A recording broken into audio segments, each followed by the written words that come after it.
Hello students, welcome to another class of biology. आज के class में हम लोग पढ़ेंगे fertilisation and development. So what is fertilisation and development देखते हैं।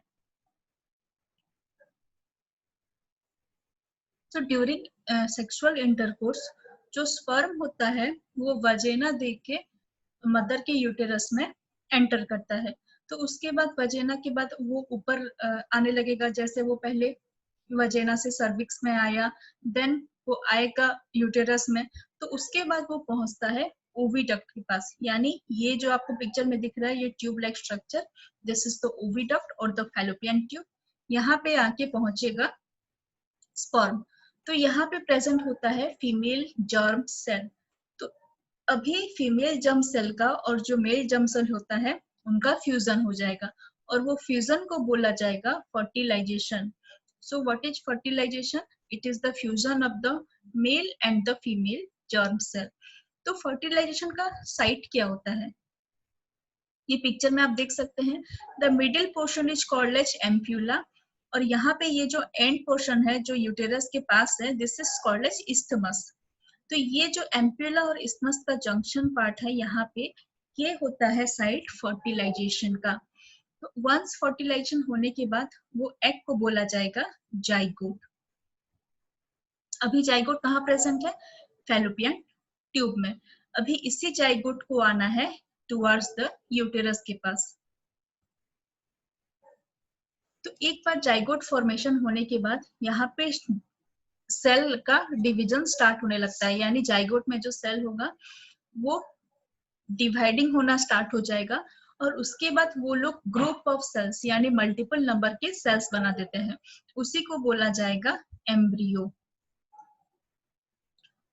अब एम्ब्रियो आ जाएगा यूटेरस की तरफ और यूटेरस में उसको इम्प्लांट होना है। यानी वहां पे उसको यूटेरस में रह के ग्रो करना है। तो यूटेरस में एम्ब्रियो इम्प्लांट हो जाएगा, उसका जो लाइनिंग होता है एंडोमेट्रियम वहां पे। तो उसके बाद एम्ब्रियो कंटिन्यूअसली ग्रो करने लगेगा और धीरे धीरे वहां पे उसके जो ऑर्गन्स होते हैं वो लोग डेवलप करने लगेंगे। अब इस स्टेज में बोला जाएगा उसको फीटस। जब उसके ऑर्गन्स डेवलप करने लग गए हैं अब इसको एक फीटस बोला जाता है। सो नॉर्मली आफ्टर 2 मंथ्स हम लोग एम्ब्रियो को, जैसे 2 मंथ्स ऑफ प्रेगनेंसी हो गया तो तब हम लोग एम्ब्रियो को फीटस बोल सकते हैं। तो अब एक बार एम्ब्रियो इम्प्लांट हो गया है मदर्स के यूटेरस में तो उस टाइम क्या होता है यूटेरस का जो लाइनिंग होंगे वो लोग थिक होना शुरू हो जाएंगे। तो ये देखिए ये मदर्स का यूटेरस है। यहाँ पे जो यूटेरस का लाइन होगा वो थिक होना शुरू हो जाएगा कुछ ब्लड वेसल्स के साथ। तो ये जो ब्लड वेसल्स थिक हो जाते हैं तो उससे क्या होगा बेबी को नोरिशमेंट मिलता है। यानी बेबी को न्यूट्रिशन मिलेगा मदर्स के ब्लड के साथ। तो ये जो स्पेशल टिश्यू फॉर्मेशन हो गया with the help of mother's blood इसको बोला जाएगा प्लासेंटा। पिक्चर में आप देखो ये है वो प्लासेंटा का स्ट्रक्चर। तो प्लासेंटा के साथ अटैच है ये एक कॉर्ड लाइक स्ट्रक्चर, इसको बोला जाता है अम्बिलिकल कॉर्ड। और ये कॉर्ड आके लगेगा बेबी के अम्बिलिकस के साथ। So this is the umbilical cord and this is the placenta. तो अभी हम लोग देखेंगे प्लासेंटा का स्ट्रक्चर। प्लासेंटा एक डिस्क लाइक स्ट्रक्चर होता है। पिक्चर में आप देख सकते हो it is a disc like structure which is embedded in the uterine wall. तो आप पिक्चर में देखिए ये डिस्क लाइक स्ट्रक्चर है, ये है अम्बिलिकल कॉर्ड और ये यूटेरस में एम्बेड होके रहता है।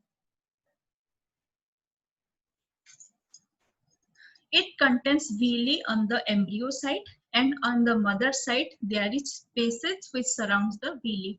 So what is villi? Villi कुछ finger like के projections होते हैं, like finger like structure होता है जो कि embryo side में present होगा। तो ये आप लोग पिक्चर में देखिए ये umbilical cord है तो इसीलिए ये का पार्ट हो गया fetal side।